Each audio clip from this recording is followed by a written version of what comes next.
देखो यहाँ देखेंगे ओम का नियम। तो ओम ने अपने नियम में बताया कि जब किसी चालक की भौतिक अवस्थाएं जैसे लंबाई, क्षेत्रफल, ताप आदि नियत रहे तो उसमें प्रवाहित होने वाली धारा तथा उसके सिरों पर लगे विभवांतर के क्या होता है, अनुक्रमानुपाती होता है। मतलब V अनुक्रमानुपाती I। अब यहाँ पर हम अनुक्रमानुपाती चिन्ह को हटाकर हम R का प्रयोग करेंगे। R एक नियतांक है, या इसे हम ऐसे लिखेंगे V = I गुणे, जहाँ R एक नियतांक है,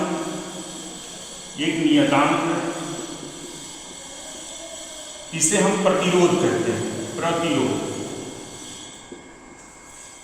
R का जो मात्रक होता है, इसका मात्रक वो ओम के ही नाम पे ओम रखा गया है, मात्रक ओम है, इसे इस चिन्ह से डिनोट करते हैं। तो यहाँ एक शब्द आया प्रतिरोध। तो प्रतिरोध क्या होता है?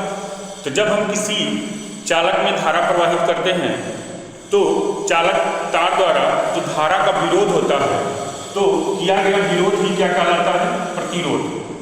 तो प्रतिरोध एक तरह से विलय का काम करता है। जैसे कि अगर हम एक चालक तार में अगर धारा प्रवाहित कर रहे हैं ऐसे,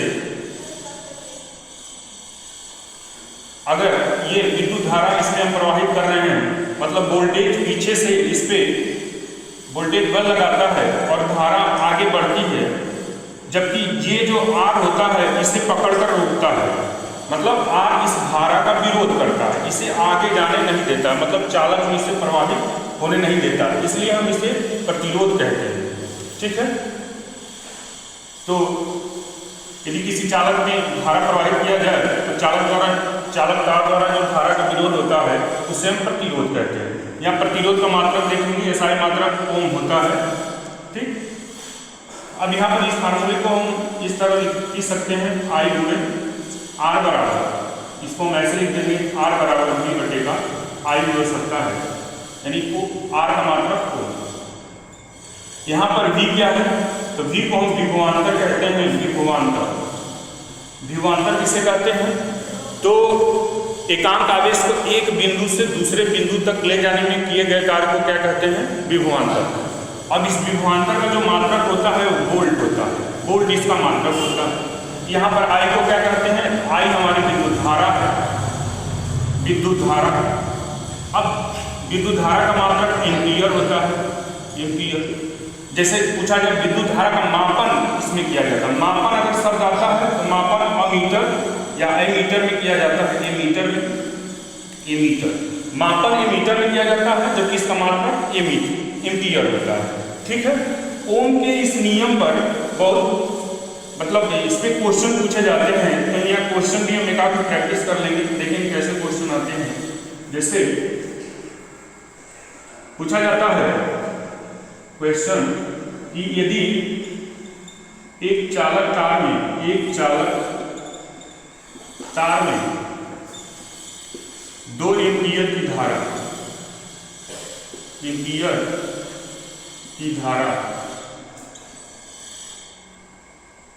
प्रवाहित की जाती है, जबकि उसके सिरों पे विभवांतर, उसके सिरों पर लगा विभवांतर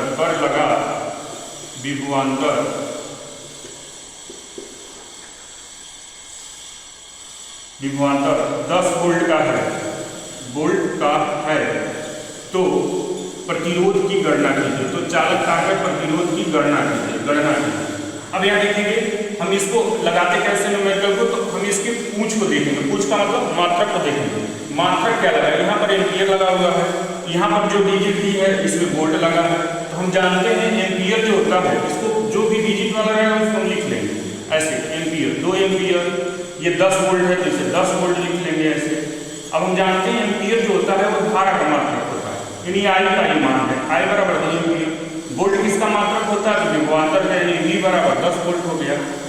तो हमसे पूछा क्या गया है? कह रहा प्रतिरोध की गणना, प्रतिरोध मतलब R की मान बताइए, गणना कीजिए। अब हम लिखेंगे ओम के नियम से। ओम का नियम क्या कहता है कि R बराबर V बटे का I।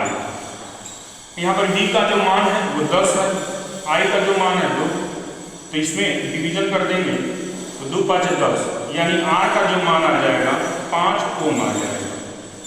ये तो ये इस तरह से क्वेश्चन आते हैं। ठीक है, आगे देखेंगे।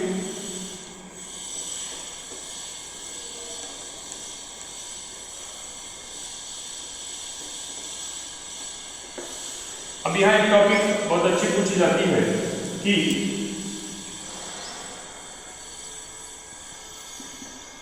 चालकता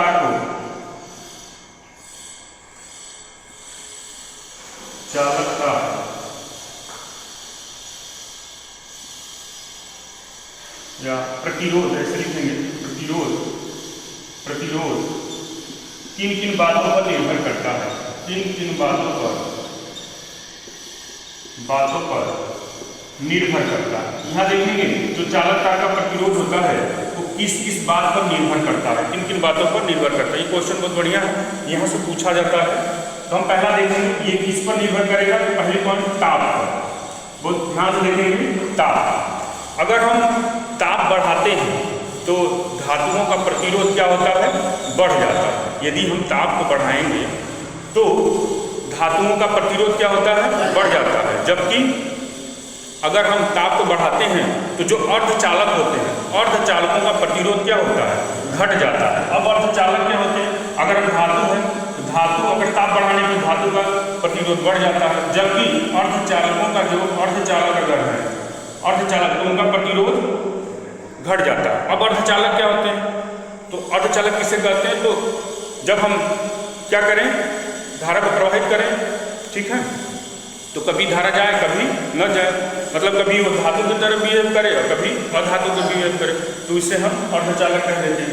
अब जैसे यहाँ देखेंगे, जैसे सिलिकॉन हो गया, जर्मेनियम हो गया, आर्सेनिक हो गया, ये सब मेरे अर्धचालक हैं। ठीक है, तो जब भी हम ताप को बढ़ाएंगे तो धातु रहेगी तो उसके प्रतिरोध का मान बढ़ जाएगा, जबकि ताप बढ़ाने पर अर्धचालकों का प्रतिरोध क्या होता है, घट जाता है। अब जैसे यहाँ पर एक बहुत बढ़िया क्वेश्चन पूछा जाता है कि यदि सिलिकॉन के ताप में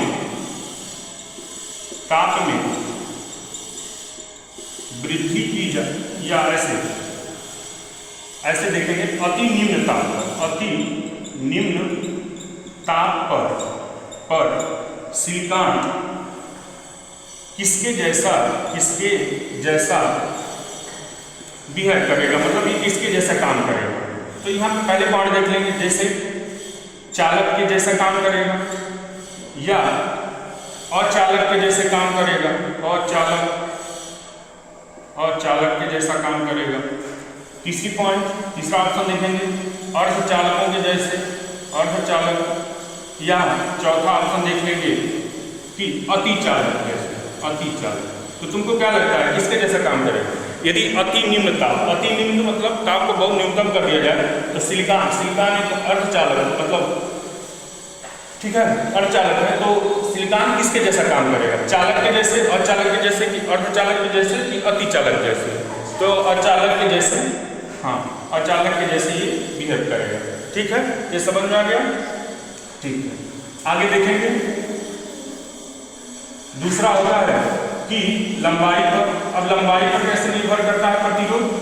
तो जब हम तार की लंबाई को बढ़ाते हैं तो प्रतिरोध का मान क्या होता है, बढ़ जाता है। यानी प्रतिरोध जो होता है R, वो लंबाई की क्या होता है, अनुक्रमानुपाती होता है। जब भी हम तार की लंबाई को, लेंथ को बढ़ाएंगे तो उसका प्रतिरोध क्या होगा, बढ़ जाएगा। ठीक है ना, और लंबाई घटाएंगे तो प्रतिरोध घट जाएगा।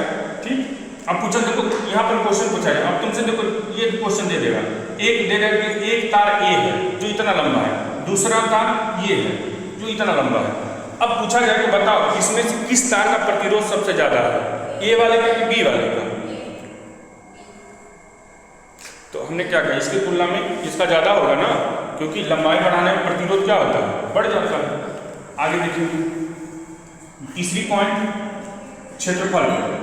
ये क्षेत्रफल, तो क्षेत्रफल पर कैसे प्रतिरोध निर्भर करता है? तो कहता है जो प्रतिरोध होता है वो क्षेत्रफल के क्या होता है, एरिया के उल्टा चलता है, व्युत्क्रमानुपाती होता है। नहीं, ठीक है, एरिया इसके उल्टा चलती है। अब कहता क्या है कि अगर तुम क्षेत्रफल को बढ़ाओगे तो प्रतिरोध क्या होगा? बोलो, घटेगा। हाँ, उल्टा रहेगा तो उल्टा चलेगा। अगर हम क्षेत्रफल को क्या करें, बढ़ाएं तो प्रतिरोध क्या होगा? चालक घट जाएगा। अगर इसको घटाएंगे तो ये बढ़ जाएगा। उल्टा संबंध यहाँ पर सीधा चलता है, एक को बढ़ाओ तो दूसरा बढ़ेगा ना, एक दूसरे को घटाओ तो दूसरा घट जाएगा। अगर लंबाई बढ़ाएंगे तो प्रतिरोध भी बढ़ेगा, जबकि इसको घटाएंगे तो ये भी घटेगा। लेकिन यहाँ पर जस्ट उल्टा होता है, एक को बढ़ाओ तो दूसरा घट जाएगा, एक को बढ़ाओ तो दूसरा घट जाएगा। मतलब एक को बढ़ाने पर, क्षेत्रफल बढ़ाने पर प्रतिरोध कम हो जाता है और क्षेत्रफल को घटाने पर प्रतिरोध बढ़ जाता है। अब इसी में देखो क्वेश्चन कैसे पूछा है। तुम्हारे सामने दो तार दे देगा, ऐसे कह रहे ये तार, एक ये है, ये तार, दूसरा एक तार ये है, बी है।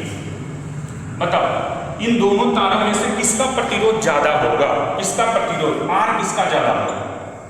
ध्यान समझो, किसका ज्यादा होगा? बताओ, ए का कि बी का? तो तुम कहोगे कि देखेंगे पहले एरिया किसका ज्यादा है। बोलो, ये एरिया इसका ज्यादा है, किसका ज्यादा है? ए का ज्यादा है। तो जब ये एरिया ज्यादा होगा तो प्रतिरोध क्या हो जाता है? कम हो जाएगा।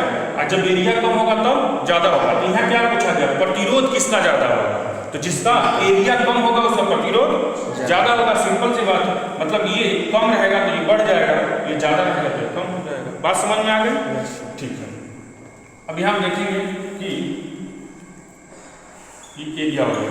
अब इसको अगर हम इक्वेशन एक कर दें, इसको इक्वेशन 2 कर दें, तो यहाँ देखेंगे आर अनुक्रमानुपाती यल बटेगा ए। अब यहाँ पर इस चिन्ह को हटाकर हम एक नियतांक देंगे जिसे हम क्या कहेंगे? रो कहेंगे। क्या कहेंगे? रो कहेंगे। यानी R equal rho into L upon A. ये रो क्या है? ये रो ऐसे पी जैसे खींच देंगे हल्का से, रो हो जाएगा। रो क्या है?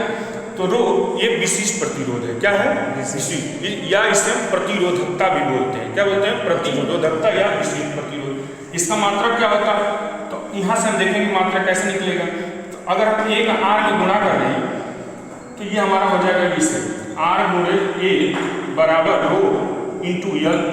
यदि रो बराबर लिखें तो यल इसके नीचे चला जाएगा, मतलब रो इक्वल आर इंटू ए बटेगा यल। अब यह मात्रक भी निकाल सकते हैं। आर का मात्रक क्या होता है? ओम होता है। एरिया का मात्रक क्या होता है? मीटर स्क्वायर होता है। और लंबाई का मात्रक मीटर, 1 मीटर से 1 मीटर कम कट जाएगा तो रो का जो मात्रक हो जाएगा क्या हो जाएगा? ओम मीटर हो जाएगा। तो ध्यान देना है कि विशिष्ट प्रतिरोधकता मतलब रो या प्रतिरोधकता का मात्रक जो होता है वो ओम मीटर होता है। ठीक, तो ये समझ में आया कि प्रतिरोध किन किन बातों पर निर्भर करता है। ताप बढ़ाएंगे तो धातुओं का प्रतिरोध बढ़ जाता है, जबकि अर्धचालकों का ताप बढ़ाने पर प्रतिरोध क्या होता है? घट जाता है। अगर लंबाई को बढ़ाएंगे तो प्रतिरोध भी बढ़ता है, लंबाई घटाएंगे तो प्रतिरोध घटता है। क्षेत्रफल के साथ उल्टा चलता है प्रतिरोध। अगर एरिया को हम क्या करेंगे? बढ़ाएंगे तो ये कम हो जाएगा, और इसको घटाएंगे तो ये बढ़ जाएगा। ठीक है, इससे हम विशिष्ट प्रतिरोध करते हैं। ये रो है हमारा। अब जो रो होता है, पूछा जाता है कि रो किस पर निर्भर होता है, मतलब विशिष्ट प्रतिरोध किन बातों पर निर्भर करता है, इसके लिए भी पूछा जाता है। तो देखो, रो जो होता है ये विशिष्ट प्रतिरोध कभी भी लंबाई और क्षेत्रफल पर निर्भर नहीं करता है। समझ रहे हो? कभी भी इस पर निर्भर नहीं करेगा, वो पदार्थ की प्रकृति पर निर्भर करता है। बात समझ में आई? तो ठीक है।